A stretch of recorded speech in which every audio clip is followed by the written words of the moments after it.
नमस्कार, नया साल नई शुरुआत प्रोग्राम में आप सब लोगों का स्वागत है। जैसे कि आप सब लोग जानते हैं कि नया साल शुरू हो चुका है, इसका आगाज हुआ है, पुराना साल बीत गया है। कि ये साल हमारा कैसा रहेगा, कैसा बीतेगा और इसमें कौन कौन सी नई अचीवमेंट्स हम लोग हासिल कर पाएंगे, क्या ये हमारे लिए लकी रहेगा या नहीं, क्या हमारा बर्थ डेट, हमारा बर्थ मंथ या फिर और भी बहुत सारी चीजें हमारे दिमाग में रहती हैं, लकी, अनलकी, नंबर्स और बहुत सी ऐसी चीजें जो हमारे दिमाग में घूमती रहती हैं। आज हमें मिलेंगे ऐसी सारी चीजों के जवाब, क्योंकि हमारे साथ जो आज माहिर मेहमान मौजूद हैं वो कोई आम इंसान नहीं है, वो हैं Asia's expert tarot card reader, numerologist, astrologer, Mahavastu expert और पता नहीं क्या कुछ। तो आइए स्वागत करते हैं मैडम रितिका मारवाहा जी का। नमस्कार मैम, हमारे इस प्रोग्राम नया साल नई शुरुआत में आपका स्वागत है। सबसे पहले हमारी सारी टीम और हमारे दर्शकों की तरफ से आपको नए साल 2025 की बहुत बहुत शुभकामनाएं। आपको और सभी दर्शकों को और साथ साथ पूरी टीम को मेरी तरफ से भी 2025 नया साल नई शुरुआत की बहुत बहुत बहुत शुभकामनाएं। तो आइए हम शुरुआत करते हैं हमारे पहले सवाल से। जैसे आप सब कुछ पढ़ चुकी हैं, सब कुछ रिसर्च कर चुकी हैं, टैरो कार्ड भी करती हैं, न्यूमरोलॉजी भी करती हैं, तो आपके लिए ये सब कुछ क्या हमें आप बताएंगी कि क्या ये सब कुछ सेम है या डिफरेंट? सबसे पहले तो ये बहुत प्यारा सवाल है। हमारे पास भी बहुत से जो मेरे क्लाइंट्स आते हैं वो भी यही चीज़ में कंफ्यूज रहते हैं कि हमें मैम कुंडली दिखानी चाहिए, न्यूमरोलॉजी की तरफ जाएं, महावास्तु की तरफ जाएं, है ना। तो मेरा सभी व्यूअर्स से यही कहना होगा कि ये सारी की सारी स्टडीज एक विज्ञान, एक साइंस का पार्ट है जो कि ऑकल्ट साइंस के अंडर आती हैं। और ऑकल्ट साइंस के अंडर इसका होने से ये सभी आपस में इंटरकनेक्टेड हैं। जैसे कि आप साइंस में 3 सब्जेक्ट्स पढ़ते थे, physics, chemistry and bio, interconnected थे ना, ऐसे ही ये ऑकल्ट साइंस के अंडर के नीचे के सब्जेक्ट्स हैं जो कि आपस में इंटरकनेक्टेड हैं और इसमें हर एक का जवाब बहुत अच्छा और एक दूसरे से मिलता जुलता ही रहता है। क्या बात है मैम, बहुत अच्छे तरीके से आपने ये समझाया। अब मेरा अगला सवाल ये है कि मैंने कहीं पॉडकास्ट में, रील्स में ये चीज देखी थी कि जैसे 2024 को शनि का, महाकाल का साल माना गया, तो अब आगे जो आने वाला 2025 है उसे मंगल का साल बोला गया है। तो आपके हिसाब से हमें बताइए कि शनि और मंगल ये सब क्या हैं और ऐसे कैसे हम प्रेडिक्ट करते हैं कि ये इसका साल है या नहीं है, तो इसके बारे में हमें कुछ बताइए। बिल्कुल, क्योंकि अगर हम नया साल नई शुरुआत प्रेडिक्शन 2025 कर रहे हैं तो पहले तो हमारे व्यूवर्स को सबको पता होना चाहिए कि हमारा नंबर, हमारा ग्रह कौन सा है, क्योंकि हम लोग तो सब इन ग्रहों के इर्द गिर्द घूम रहे हैं। आपको ये पता होना चाहिए, है ना। हमारे जो ब्रह्मांड में ग्रह घूम रहे हैं और जो हमारे धरती पर हम लोग घूम रहे हैं, आपस में हम लोगों का प्रॉपरली कनेक्शन है। ये प्रॉपरली विज्ञान है, क्योंकि जब हम बच्चा एक पैदा होता है, आपको बहुत अच्छी चीज बताना चाहूंगी, और उस समय डॉक्टर हमें बड़े अच्छे से टाइम लिख कर देता है, डेट, मंथ और ईयर तो हमें पता होता है। उसी समय पहला कॉल किसको जाता है? सबसे पहला कॉल, हाँ, सभी लोग ज्यादातर करते हैं एक ज्योतिषी को, है ना। तो ज्योतिषी आंकलन करके आपको अपनी कुंडली क्रिएट करके देता है और बताता है आपकी इस ग्रह की कुंडली है। तो ये क्या है? सबसे पहले ये क्या है, ये कुंडली कैसे बनती है? हम ग्रहों के ऊपर आने से पहले ये कुंडली बनती कैसे है, कौन से ग्रह हैं, और उसके बारे में मैं थोड़ा सा बताना चाहूंगी।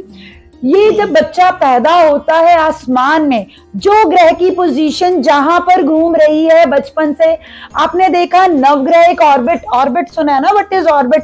सबने ये जवाब दिया, देयर आर 27 कॉन्स्टिलेशंस। यही जवाब जो आप 9 प्लैनेट्स का ग्राफ बनाते रहे हो, मॉडल हॉलीडेज होमवर्क में मिलता रहा है, उसी के ऊपर यही जो 9 प्लैनेट्स का हमारा जो आप मॉडल बनाते रहे हो ना, वो ब्रह्मांड में घूम रहा है। जब बच्चा पैदा होता है, ब्रह्मांड में उनकी जो पोजीशन है, डिग्री वाइज पोजीशन है, तब नक्षत्र कहाँ है, ग्रह कहाँ है, वो स्क्रीनशॉट जो हमारे पास कुंडली की फॉर्म में पहुंचता है। क्या बात है मैम। तो जैसे कि हम अगले सवाल की तरफ बढ़ते हैं, तो मेरा अगला सवाल कुछ रिलेशन करता है एनर्जीज के साथ। हम सब जानते हैं कि हर एक इंसान का, हर एक समय का, हर एक नंबर का एक अपना ऑरा होता है, एक अपनी एनर्जी होती है। तो मेरा अगला सवाल इसी के साथ रिलेटेड है कि आप हमें बताइए कि अगले साल में कैसी एनर्जीज हमारे पास आने वाली हैं। क्या ये पॉजिटिव एनर्जीज हैं, क्या ये नेगेटिव एनर्जीज हैं? क्योंकि जैसे मैं बहुत सारी रील्स में देख रही हूँ, सुन पा रही हूँ कि शायद वर्ल्ड वॉर होने वाली है, शायद देश विदेश आपस में लड़ने वाले हैं, लेकिन आपने अभी कहा कि ये 9 नंबर बहुत मंगलदायक है। तो आप बताइए हमें कि इसकी एनर्जी कैसी रहने वाली है। 2025 काफी एनर्जेटिक साल रहेगा, सब में एक अलग ही ऊर्जा रहेगी, पर वो ऊर्जा आप उसको सकारात्मकता की तरफ लगाते हो या नकारात्मकता की तरफ, वो आप सभी के ऊपर भी रहने वाला है। गुस्से का साल रहेगा, कोई किसी की बात नहीं सुनेगा जल्दी। हाँ, देश विदेश की बात करें, मैं आपको एक टाइम स्पैन बताऊंगी। उस समय के बीच देशों में कुछ ना कुछ टकराव आपको देखने को मिल सकते हैं, या कहते हैं ना वॉल्केनोज या ग्रहण, ये सब देखने को मिलेंगे 2025 में, क्योंकि आक्रामक साल है। नेचर में 9 नंबर की मंगल की प्रक्रिया ज्यादा रहेगी। या तो कोई ब्लड रिलेटेड कोई इन्फेक्शन ऐसी ना लगे कि कोई ऐसी बीमारी आई जो ब्लड से रिलेटेड रह सकती है।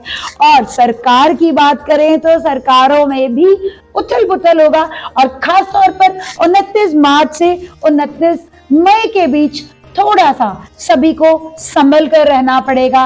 और इसमें कुछ पॉलिटिशियंस को भी ध्यान देना पड़ेगा, और सेलिब्रिटीज को अपनी हेल्थ का ध्यान देना पड़ेगा। क्या बात है, आपने तो सबको कवर कर दिया, बीच में पॉलिटिशियंस भी आ गए और सारे नंबर्स भी आ गए साथ में। तो जैसे और भी आजकल बहुत सारे फेसबुक पे, यूट्यूब पे, इंस्टाग्राम पे बहुत सारी रील्स चलती हैं, उनमें वो कुछ नंबर्स के बारे में बात करते हैं या टैरो कार्ड रीडिंग सिखाने के बारे में बात करते हैं।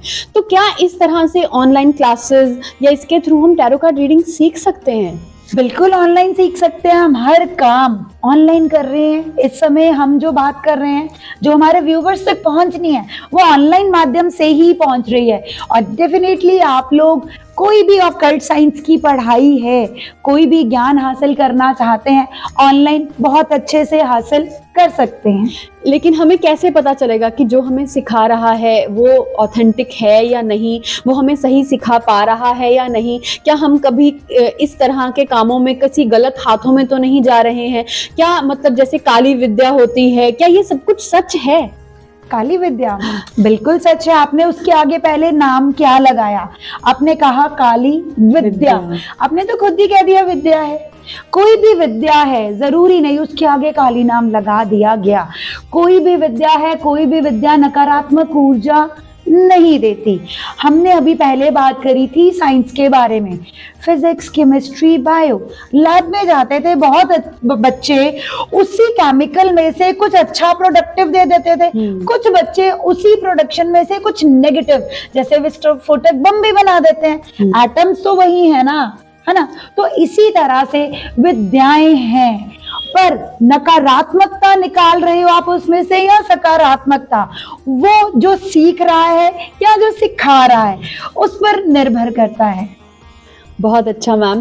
अगला सवाल मेरा ये है आपसे कि हम लोग YouTube, Facebook, मैं फिर दोबारा से वही बात कर रही हूँ क्योंकि बहुत सारी रील्स ऐसी चलती हैं जिनमें बहुत सारे नंबर्स के बारे में बात होती है, 3125, 714 या पता नहीं बहुत सारे स्विच वर्ड्स की बात कर रही हूँ। ये स्विच वर्ड्स जो हैं, क्या ये स्विच वर्ड्स हमारे पूजा पाठ, हमारे मंत्रोच्चारण जो हमारी संस्कृति से आ रहे हैं, हमारे पास हमारे संस्कारों में हैं, हमारे पूर्वजों से हमारे पास आ रहे हैं, क्या ये स्विच वर्ड्स और उनके साथ में बोले जाने वाले कुछ अक्षर हमारे मंत्रोच्चारण से ज्यादा पावरफुल हैं या नहीं? सबसे पहली बात, हमारे कोई भी धर्म का ग्रंथ वो आपके लिए सबसे ज्यादा पावरफुल है, कोई स्विच वर्ड उसको नहीं ले सकती उसकी जगह। और मेरा हमेशा से यही मानना रहा है, हर इंसान अपने धर्म के अकॉर्डिंगली, अपने ग्रंथों के हिसाब से ही आप उसी को स्विच वर्ड बनाओ। जैसे कि हम महाकाल फॉलोवर हैं, ओम नमः शिवाय मेरा स्विच वर्ड होना चाहिए। तो जाते जाते मैम ये मैं आपसे पूछना चाहूंगी कि आपके पास कार्ड्स पड़े हैं, तो 2025 के लिए इन कार्ड्स के थ्रू आप क्या प्रेडिक्शन करना चाहते हैं? कार्ड्स एक रहस्यमय दुनिया रहती है। कार्ड्स के लिए सिर्फ और सिर्फ नाम चाहिए होता है। कार्ड्स जो है उसमें हमें ज्यादा डिटेल्स नहीं चाहिए। बहुत प्यारी सकारात्मक दुनिया है ये कार्ड्स की।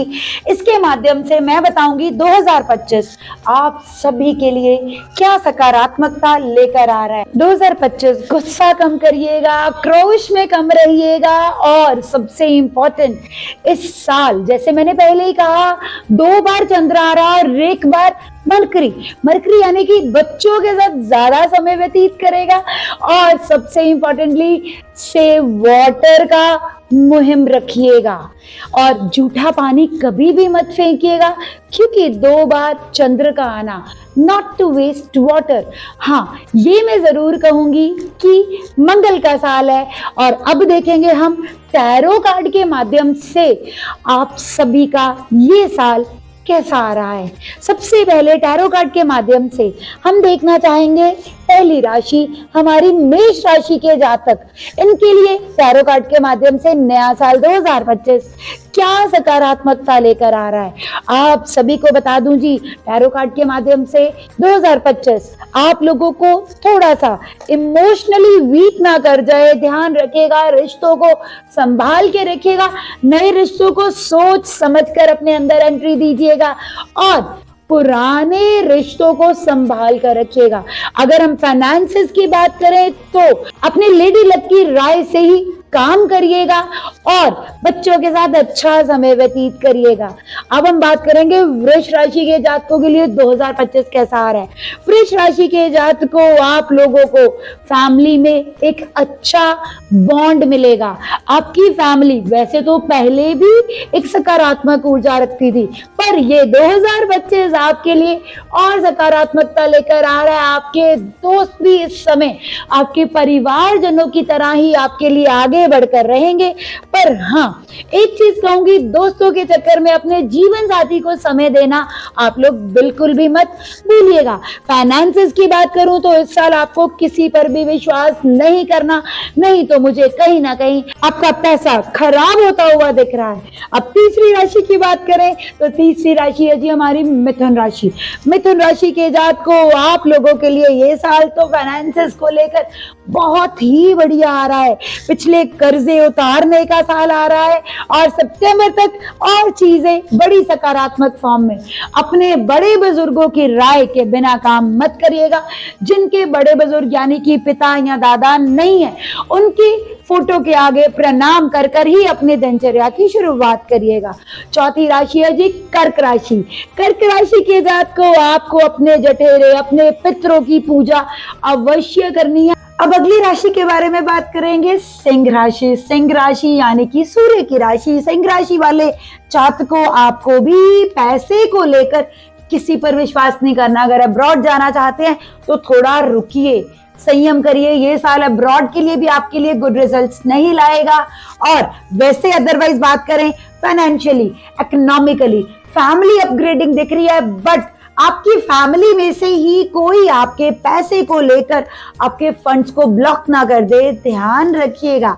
अगली राशि है जी हमारी बड़ी प्यारी राशि कन्या राशि। कन्या राशि के लोगों, अपनी मदर के साथ अच्छे रिश्ते रखिएगा, उनका आशीर्वाद लेते रहिएगा। अपने लेडी लक को हमेशा फ्रंट फुट पर आपको इस साल रखना पड़ेगा और कुछ डिसीजंस आपको अपनी सूझबूझ से लेने पड़ेंगे, ना कि किसी के ऊपर विश्वास करके। कुछ समय, अक्टूबर का महीना खास तौर पे कुछ चीजों को लेकर डिस्टरबेंस क्रिएट करेगा, बट आप बहुत समझदार लोग हैं, मरकरी प्लैनेट आपको रूल करता है, आप रास्ते निकाल लेते हैं और आप इस बार भी रास्ते निकाल लेंगे। यानी कि ओवरऑल बात करें तो आपके लिए ये साल अच्छा रहेगा, रला मिला सा। अगली तुला राशि, तुला राशि के जात को मेहनत भरा साल, कुछ चीजों को लेकर आपको कंफ्यूजन आएंगी, पर आप अपने आसपास वालों को बहुत अच्छे रूल करने वाले हैं, बहुत अच्छा रहेगा। नए रिश्तों का आगमन बिल्कुल नुकसानदायक, आपको पुराने रिश्तों के साथ ही नए साल में एक अच्छा बॉन्ड क्रिएट करना है। और सबसे इंपॉर्टेंटली बात करूं तो लोगों की नजरों से इस साल आपको बचकर ही चलना होगा, नहीं तो पहले भी आपको पता है तुला राशि के जात को आपको बहुत जल्दी 99 पे कभी कभी काम जाके रुक जाता है। आपको इस साल सीक्रेटिव होकर चलना है, बात खुलकर किसी से भी नहीं करनी। अगली है जी वृश्चिक राशि, वृश्चिक राशि के जात को एक्सपेक्ट लेस फ्रॉम अदर्स, नए काम की शुरुआत अपने लेडी लक के नाम से, बहन, मदर या वाइफ, एंड सबसे इंपॉर्टेंटली खुश होकर अपनी एनर्जी, मंगल आपको रूल करता है, अपनी एनर्जी से आप काम करिएगा, मूड स्विंग्स मत लाइएगा।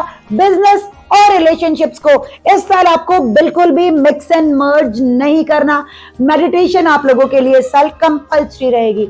अगली है जी धनु राशि, धनु राशि के जात को इम्बैलेंसमेंट आ रही है, मूड स्विंग्स, शादी का इंतजार चल रहा है, शादी हो सकती है, पर रिश्ते को देख परख कर करिएगा, ये ना हो दिखाया कुछ किया बाद में निकला कुछ और केले का पेड़ बृहस्पति वाले दिन लगाना आप लोगों के लिए बहुत जरूरी है। अगली है जी हमारी मकर राशि, मकर राशि के जात को अगर मैं आप लोगों की बात करूं तो इस साल आपको पैसों का लेन देन, अगर आप बिजनेस में किसी फीमेल के साथ अगर आपका बिजनेस चल रहा है तो संभल कर करिएगा, मनी ब्लॉक ना हो जाए। न्यू स्टार्टअप्स रहेंगे, पॉजिटिविटी रहेगी, लोन पास कराना चाहते हैं हो जाएगा, आपके लिए बहुत अच्छा साल आ रहा है। कुंभ राशि के जात को बहुत प्यारी राशि, हमेशा ही रिस्पॉन्सिबल रहती है, अपने से पहले दूसरों का सोचती है, और कुंभ राशि के जात को इस साल आपका पैशन ही आपके करियर में आपको आगे लेकर जाएगा। हार्ड वर्किंग तो आप पहले से ही बहुत है, पर पैशनेट कभी कभी कम हो जाते हैं। इस साल आपको अपने पैशन को, अपनी क्रिएटिविटी को आगे लेकर आना पड़ेगा। Best year. आखिरी राशि बहुत प्यारी राशि हमारी पाइसेस यानी कि मीन राशि। मीन राशि के जात को अपनी सेहत का ध्यान रखिएगा, आप भी अपनी क्रिएटिविटी के माध्यम से आप अपने रिजल्ट्स को, अपने पैसे को अर्न करेंगे।